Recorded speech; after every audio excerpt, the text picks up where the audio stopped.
of Eagle Talk Show, where we talk about relationship and important life matters. My name is Shulamite Ojo and I am live on Eagle Studio. Today, as always, I bring you a very important topic. This topic affects everyone, including young, including old. This topic is so very important and educating and interesting too.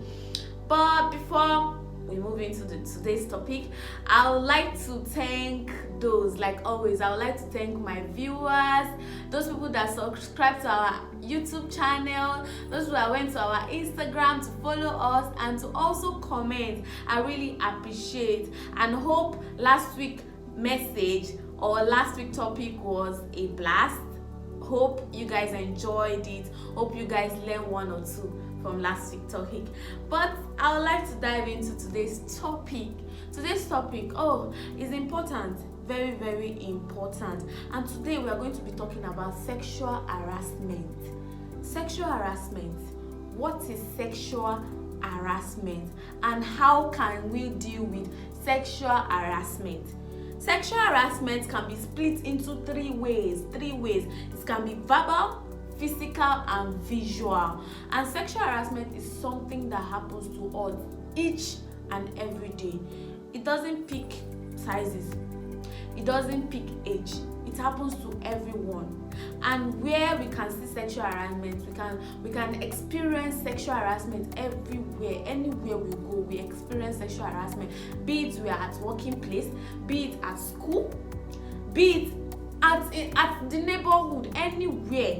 Sexual harassment can be experienced. People experience sexual harassment even in the church. There's nowhere, even if you are young, even 2 years old baby, they are being sexually harassed. Even adults, even elderly ones are being sexually harassed. And sexual harassment does not have to do with your dressing. A lot of people will say sexual harassment has to do with dressing. No, sexual harassment doesn't have to do with dressing. And I would like to, first of all, I would like to tell you what is the meaning of sexual harassment. Sexual harassment is an inappropriate sexual remarks or physical advances made towards somebody. Inappropriate. People can harass you inappropriately. And how will you know if somebody is harassing you? Harassment does not just come just a day. No, it started long time, but you might not notice. Somebody, a guy or a girl can see you and be making advances to you, but you will not know. But when you are being sexually harassed, how will you know if you are being sexually harassed? For example, somebody maybe a male counterpart or a female counterpart started touching you in areas where, in inappropriate areas. Maybe started touching your bum bum or started rubbing your hair, started giving you this kind of touch, which you know it is inappropriate. There are some ways somebody will touch you, you know that this is what this person is looking for. It doesn't have your best interest at heart. So how will you know? When the person touches you, immediately you know that this thing is not right. Quickly tell the person, no, don't touch me again. Don't touch me. You quickly back the person off. Tell the person you don't like it. If you quickly make this statement, I don't like it, stop it. And don't say it in a laughing manner, don't say it in a joking manner. Say it with a firm face that you don't want, you're not interested in the way the person is touching you, you don't like it. The person will back off, the person will stop. But in the essence that, okay, you see that this person is touching you inappropriately and you still continue, he will still continue doing that. He will never, or she or he will never change. It can be in school. Some schoolmates will start touching you in some areas they are not. They will say they are playing with you. That's not play. They're sexually harassing you. And sexually can be verbal. Some people can harass you by writing words or writing letters to you. You will know that this is sexual harassment. Then how can you deal with it? How can you avoid it? Because when you experience sexual harassment, when you experience it and you don't clear the person off, you don't tell the person to back off, it will not stop. It will continue. In fact, it will even escalate because the person will feel like, oh, you are enjoying it, you like it. whereas to you, you don't like it.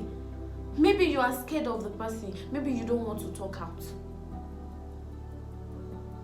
But no matter which way it is, you have to voice out. You have to, anybody that is sexually harassing you, because sexual harassment can turn into rape. It can make the person go further. It's an escalate. That's why I say it escalates, in the sense that when the person is harassing you, it might be by just touching you. And sexual harassment does not start in just one day.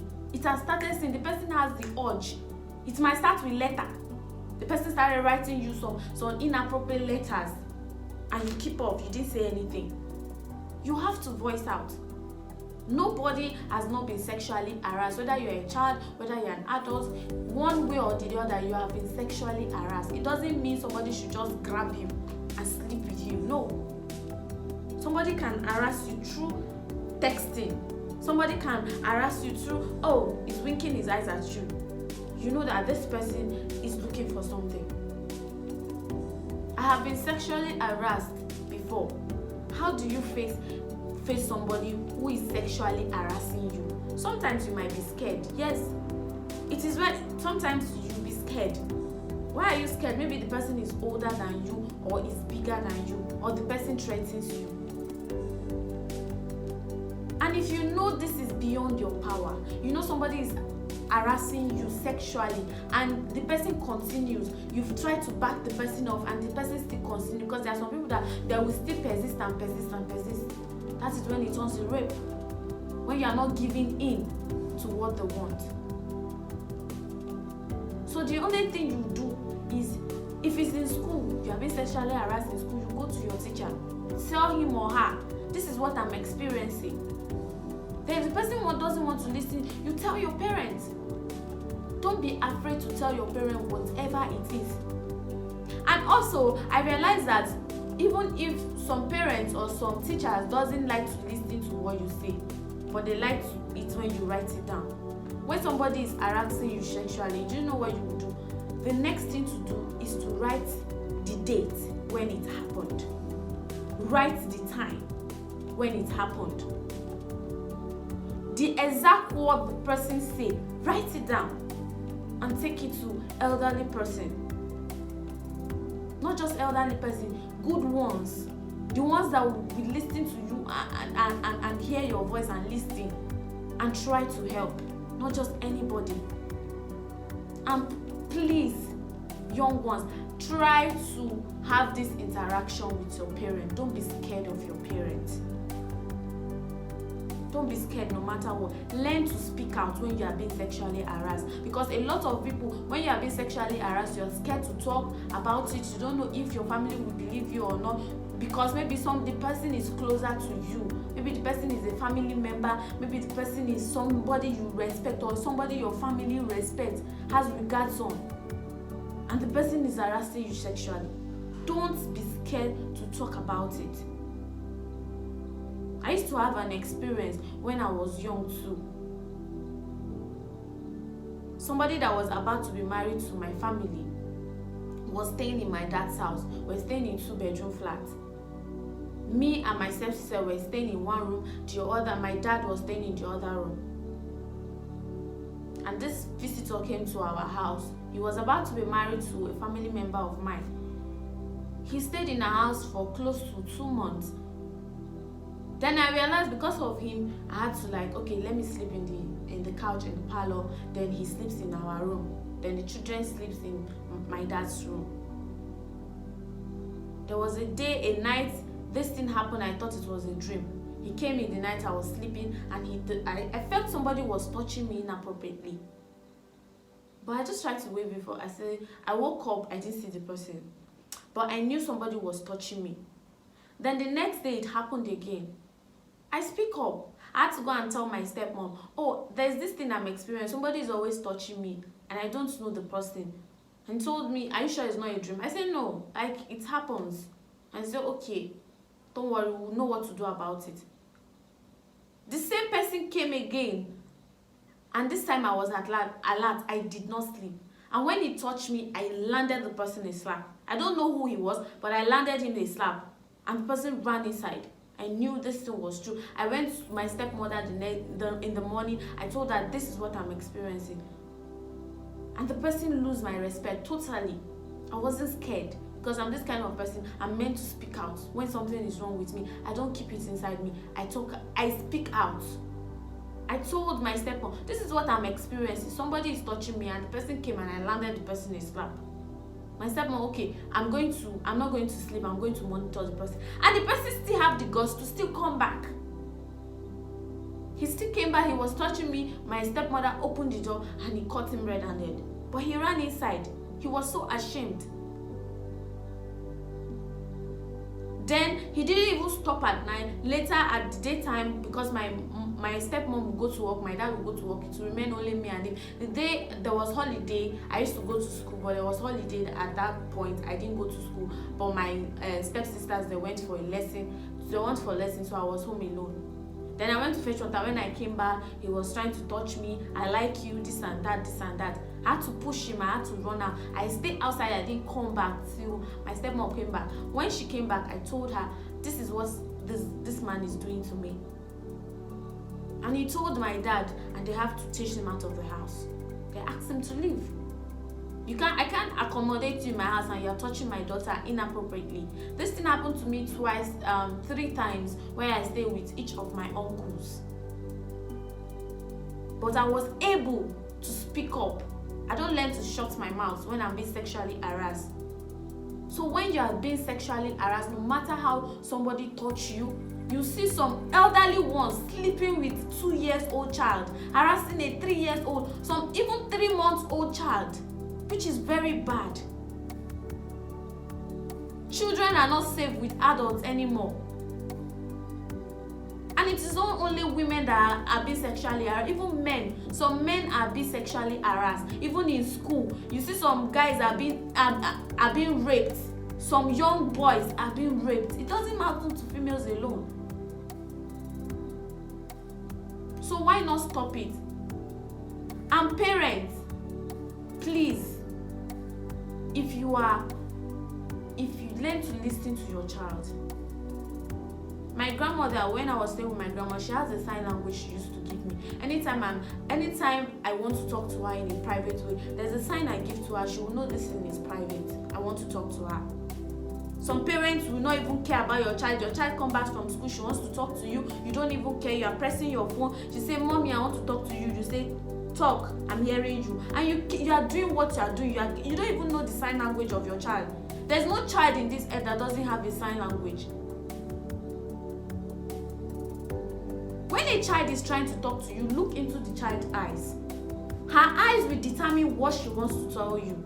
She might be having problems in school. Somebody might be sexually harassing her on her way to school or in the school premises. When this child is trying to tell you, you look straight into her eyes. Leave whatever you want to do. Leave your phone. Leave whatever. Look into that child's eyes. When the child is saying, "Oh, Mom, I have," when you look into her eyes, you will see the pain in her eyes. You will know this thing she's trying to tell you, whether it's important or it's not. Don't just pick your phone and be chatting and say, "Talk to me, I'm all ears." It's not nice. Learn to listen to your child. Learn to know the sign language of your children. When they come back from school, take them, talk to them. How is school today? What happened? Try to talk to them, not just focus. Yeah, you are working for them. If you are working for them, then you learn to take care of them. Learn to listen to your children. And don't ever take whatever they tell you lightly. If somebody is talking to them, or somebody is saying, "One uncle touched me in my shoulder," and you say, "It's just a shoulder now." No. Or they are trying to tell you, then you decide to wave it off. No. You treat the matter immediately. When the child say, because that maybe the child knows when an uncle is touching her inappropriately. A child knows when somebody is touching her in a way is inappropriate. And learn to speak out. Talk about her body part. Talk about it to her. Tell her, when a man touches you here, this is what will happen. Learn to talk about it. Don't be ashamed to talk about it, because children are wise these days. You talk about it. Don't let them learn it outside. Tell them, if somebody touch you on your breast, or somebody touch you, even if they don't have breast, anywhere they touch you, tell me. If any uncle touch you in your hand, come and tell me. If any uncle touch you anywhere, come and report to me. Then you go there and ask the uncle what is the reason why he touched your daughter or you touch your child. Don't just sit there and say, I'm trying my best, I'm trying to put food on the table. But the child you are working for, they are harassing her out there. Then they will rape a child and threaten a child. If you tell your mom, I'm going to kill you. If you tell this, I'm going to kill you. But that child will one day want to talk to you, but you are not giving her a listening ears. Why did I say that? Because some people will obviously hold their phone and be pressing their phone. The child will want to speak to you. When your child wants to speak to you, leave whatever you are doing, listen to that child. A child has sign language. There's a child that will look at you when, like, there's no how. Even in relationship, husband and wife, they are living together. They are separate for years. Everybody, now different mama train them. But when they come together, just 1 month, everybody understanding, everybody know their sign language. When your wife squeeze her face, you know what is wrong. Either she's lacking money or she's lacking love. One thing must happen. You will know. Every man know his wife's sign language. Every woman know his husband's sign language. When he's angry, when he's happy, she knows. So why your child, a child you train from infancy, then you don't know her sign language? Every child has a sign language. The way as a married couple has sign language, boyfriend and girlfriend has sign language, that is the way a child has sign language. You look at her in the eyes, you will know her problem. Not just look at her. And sometimes people that are harassing them, they are close to you, they are sitting down with you. And the child tells you, maybe he wants to open up, that child wants to open up to you and tell you, oh, this is what is happening to me. And he tries to speak up, and the next thing, you say, talk, I'm hearing you. In presence of people, do you want her to say anything? That child will just keep quiet, he will not want to talk. So anytime your child, even if what she's saying is rubbish, even what that child wants to say is nonsense, try to listen first. No matter how unimportant that topic is, just try to listen. Oh, mom, I want to talk to you. Oh, dad, I want to talk to you. Leave whatever you are doing. Listen to that child. In fact, when you pay attention to your children, they will never hide anything from you. Even if it is somebody that touched them anywhere, they will come back home and report to you. They will never keep it up. But when you don't listen, all you do is pay their school fees. All you do is, oh, the teacher can handle it. Is the teacher their parent? They're just taking care of them in the school aspect. You don't even know what is happening to your child. You don't even know. Some have house girls that take care of their child. You don't even know if the house girl or house boy is harassing your child. Then you stay at home. All you do is to pay school fees. All you do is to provide food for the house. But you don't have time for your children. You don't have time to sit down with them, chat. Make them feel at home. Make them feel that you are the one that gave birth to them. Make them feel like, even if they tell you maybe one day somebody, mom, somebody broke my pencil or somebody touched me in my hand or a teacher hit me, and you take it up. No matter how small that case is, you take it up. That child will always want to tell you things. But when you just say, is it not only pencil? I believe you, don't worry, I'll buy you another one. Or is it not just touching? Don't worry, next time. Or somebody will bully them in school. They will say, and when they slap you, slap your own back. Is that a training? Is that how God says we should train our children? Even the Bible says, listen to your children. It doesn't say that children should obey their parents. Yes, it is written in the Bible, children, obey your parents. Honor your father and your mother. And also, it also says, parents, listen to your children. Listen. Because they are leaders of tomorrow. Listen to your children. The Bible that says, or God that says we should listen to our children, He knows the reason. Listen to your children. Listen to whatever they want to say, whether good or bad. Listen to it. You might be helpful to them. You are meant to protect these young ones. As a parent, you are meant to protect them. Know their sign language. Everybody gets sign language. Know your children's sign language. And when you are able to communicate with your child will not be able to hide. In fact, sexual harassment is caused by when you don't listen to your child, when you don't even care about your child. You don't want to listen to her. Then she keep it to herself. That's why some people will be raped at the age of 16, 12 years old. They will not speak up until they are old. Some of them until they are in their husband's house. That is when they will not speak up to their husband. I'm being molested. I've been raped. I've been harassed by somebody you know as a father. And that matter was never attended to while she was young. Don't you know it pains more when your harasser or somebody that has done something that molested you is not being captured or is not being done anything to? and you are seeing that person walking down the earth every day, you are seeing the person, and your family is respecting that person, and the person has done bad to you, how do you want to feel? For the rest of your life, that person, you will never be at peace until you see that person behind bars. But you don't help as a parent. Listen to your children. Try to help your children. Try to listen. Try to fight for your children. It is your right. You have to fight for them. No matter what is it. Fight for them. Let them know that you are behind them 100%. Sexual harassment is not something you take on serious. If you're at working place, your boss is harassing you sexually, even if it is to stop that one, let him know that you don't like it. Let him know. It is not only young ones that have been, even elderly people. You are working, your boss had to touch in your breast, or touch your hair, or you know it's sexual harassment. He's harassing you. Don't learn to stop. Sir, please, I don't like it. I don't appreciate when somebody touch me like that. Be bold. Talk. Don't be scared. So guys, that is all for today, and I hope you learn one or two from this topic, and we'll be seeing you next week Monday. We are going to be discussing yet another interesting topic. Thank you.